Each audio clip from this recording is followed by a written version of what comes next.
খুবই চিন্তার বিষয়। কি বলবো, আজব কথা। মানে দুঃখের স্বরে বলতে হয়, আমার পিছন দিকে রয়েছে হচ্ছে ঢাকা হাজারীবাগ, আর সামনের দিকে রয়েছে যেটা দেখতেছেন সেটা ঢাকা কামরাঙ্গীর চর। অবশ্যই সবাই চিনেন, নামটা অবশ্যই সবাই জানেন, বুড়িগঙ্গার সাথে লাগানো, মানে একসাথে আর কি, বুড়িগঙ্গার সাথে যেটা কামরাঙ্গীর চর বলা হয়। যেই ব্রিজটা দিয়ে আমি যাচ্ছি এটা হচ্ছে ঢাকা হাজারীবাগ এমনকি কামরাঙ্গীরচরের একটা ব্রিজ, কোম্পানিঘাট বলা হয়। এটা ম্যাটাডোর পাশে। এমনকি দেখতেই পারতেছেন এই নদীর এমনকি ব্রিজের যে অবস্থা, ময়লা এমনকি আবর্জনা দিয়ে ভরা। আর ব্রিজটা খুব রিক্সে আছে।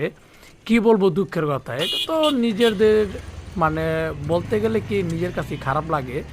আসলে আমরা নিজেদের পরিবেশ নিজেরা নষ্ট করি, নিজেদের দেশটাকে নিজেরা মেরে ফেলতাছি। এই দেখেন পোলাপাইন মানে ময়লার উপর উঠে মানে ঘুড়ি উড়াচ্ছে, মানে যেটাকে বলা হয় গুড্ডি, বা বছরে একটা সাকরাইন যেটা আসা হয়, তো গুড্ডি উড়তাছে। আর এই পাশে দেখেন মানে রাস্তা দখল করে তারা নিজেরা অ্যাশ কায়েশ করতেছে, মানে ভিতরে একটা ফ্যাক্টরি, মানে কি বলবো। আর এই পাশে মানে রাস্তার লগে বিল্ডিং তৈরি করা হতেছে। মানে এটা কি আজব কথা না।